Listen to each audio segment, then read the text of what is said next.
টিকিটের মূল্য যা আছে তার দ্বিগুণ দেবো, কিন্তু একটা টিকিট দিতে হবে। টিকিট ছাড়ার পর আর নাই, সোল্ড আউট। তাহলে ওই রুতে তো আর কেউ টিকিট কিনতে পারতেছে না ওই একজনের জন্য। 400 টাকা টিকিট, উনি ব্ল্যাকে কিনছে 1200 টাকা। টিকিটটা আপনার বলে অনলাইন না করে ফিজিক্যালি করাটা মনে হয় বেটার। অনলাইনে তো তাই হচ্ছে, অনলাইনে তো তাই হচ্ছে। আপনি টিকিট নিচ্ছেন 400 টাকা করে, আপনি এখানে এসে 810,000 টাকা করে বিক্রি দিচ্ছেন, একই হচ্ছে। না, আমরা ব্ল্যাকের টিকিট কাটিনি, আমরা অনলাইনে কথা হয়েছিল, একজনের সাথে কথা হয়েছে, উনি আমাকে যেটা বলছে যে উনি 400 টাকা টিকিট, উনি ব্ল্যাকে কিনছে 1200 টাকা। এখন উনি আমার কাছ থেকে এক্সপেক্ট করতেছে 1500 টাকার উপরে। তা 400 টাকার জিনিস যদি আমি 3 ডাবল বা তার থেকেও বেশি দিয়ে নিই, এটা আসলে কিন্তু আমাদের একটা মানে অন্যরকম একটা কাজ করে। 400 টাকায় 500 টাকা হইতে পারে, একটু অ্যাডজাস্ট করতে পারবো যদি দেশের টিম, আমরা অবশ্যই এটা অ্যাডজাস্ট করে নেব। কিন্তু যদি 3 থেকে 4 ডাবল হয়ে যায়, এই জিনিসটা কিন্তু আসলে বাংলাদেশ ভালো দেখায় না। ওতে সে এটা মানে আসলে বেমানান, একদমই বেমানান। এত কিছু করার পর, এত আন্দোলন, এত সংগ্রাম করার পর যদি আমরা দেশের মানুষ দেশের খেলা দেবো, সেটা যদি না পারি তাহলে কোনো লাভ নাই, একদম বৃথা। ইউরোপের টিকিট ছাড়ার পর আর নাই, সোল্ড আউট। উইদিন 30 মিনিটস নাই টিকিট। কতক্ষণ লাগতে আমরা পারে কিভাবে কিনবো এটা অনলাইন থেকে? Tootie Twist chewing gum.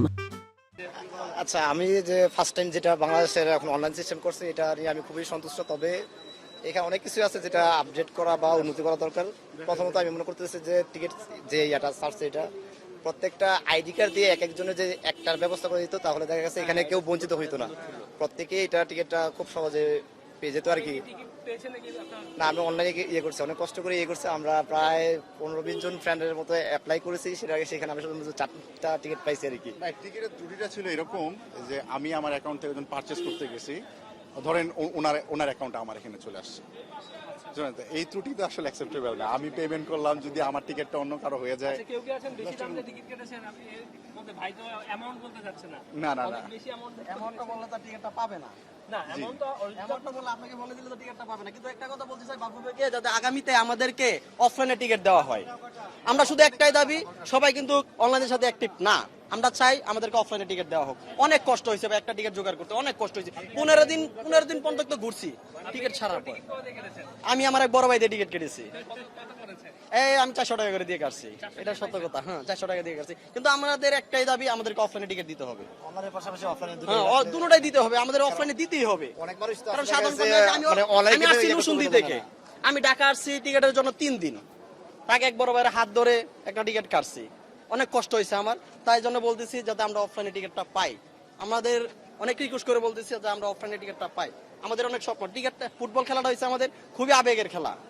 আমরা টিকিটকে আমরা যদি অন্য দেশের পতাকা আমাদের দেশে উঠাইতে পারি, আর আমরা বাংলাদেশের মানুষ হয়ে জানেন আমরা বাংলাদেশকে কত ভালোবাসি, আর বাংলাদেশের পতাকা আমরা কিরকম ভাবে বুকে ধরে রাখতে পারি, এটাই আশা আমাদের, আর কোনো আশা নেই। না, 1000 টাকা একজন বললে তাও তো পেলাম না, তাও তো পেলাম না। একজন বললে চলে গেল, কলি দিচ্ছি, তারপরে আর পেলাম না। তো যেহেতু এটা বাংলাদেশ, তাহলে এভরিথিং ইজ পসিবল। ব্ল্যাকাররা আছে, ব্রোকাররা ঘুরতেছে চারপাশে, টিকিট পাওয়া যাবে।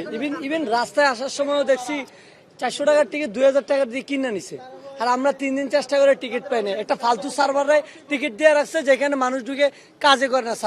সার্ভারের সিস্টেম এমন বাজে, মানুষ গ্যালারি সাইট ক্লিক করে, তারপরে রো সিলেক্ট করে, এরপরে কলাম সিলেক্ট করার পরে পেমেন্ট সিস্টেমে যাওয়ার পরে তারা 5 মিনিট সময় দেয় পেমেন্টের জন্য। এটা কি ফালতু ওয়েবসাইট নাকি? পেমেন্টের জন্য 5 মিনিট যদি সময় দেওয়া হয়, তাহলে ওই রোতে তো কেউ আর ঢুকতেই পারে না। এখন ওখানে সে এক টিকিট কিনতে যাবে, টিকিট আছে ওই রোতে মনে করেন 5টা, তাহলে এখন সে যদি পেমেন্ট সিস্টেমের জন্য 5 মিনিট যদি দেওয়া হয়, তাহলে ওই রোতে তো আর কেউ টিকিট কিনতে পারতেছে না ওই একজনের জন্য। সে টিকিট কিনবে একটা, তার জন্য 5 মিনিট পুরো রোডা ব্লক হয়ে আছে। এটা একটা ফালতু সিস্টেম না? সিস্টেম গুলো থাকা উচিত ছিল, যেহেতু সিট নাম্বার আছে টিকিটে যেহেতু সিট নাম্বার ছিল, তাহলে সিস্টেম গুলো থাকা ছিল সিট নাম্বার উপরে বুক করা। তাই সিট নাম্বার বুক করে আমরা টিকিট কাটবো কেন? আমরা রোতে যাইতে হবো, কলামে যাইতে হবো, এত ফালতু সিস্টেম কেন? ফালতু সিস্টেম না একবারই। আমি 400 টাকা দিয়ে কাটছি, কিন্তু আমি ল্যাপটপ, কম্পিউটার, মোবাইল এবং কি 4 জন লোক ফিট করছি। আমাকে একটা টিকিট হলে দিতে হবে, টিকিটের মূল্য যা আছে তার দ্বিগুণ দেবো, কিন্তু একটা টিকিট দিতে হবে। কেউ পায় নাই, ভাগ্য আমি একাই পাইছি, একটা টিকিটই পাইছি। আচ্ছা ভাই, আপনার সবাই কি বাকিদের টিকিট নিয়ে কোনো অভিযোগ আছে? আমরা টিকিট পাইছি ভাই, আমাদের কোনো সমস্যা নাই। আমি ফার্স্ট ডে টিকিট কাটছি, যেদিন প্রথম 3000 টিকিট সেল হয়েছে, দেন আমি ওই দিনে টিকিট কাটছি, আমার কোনো সমস্যা হয় নাই।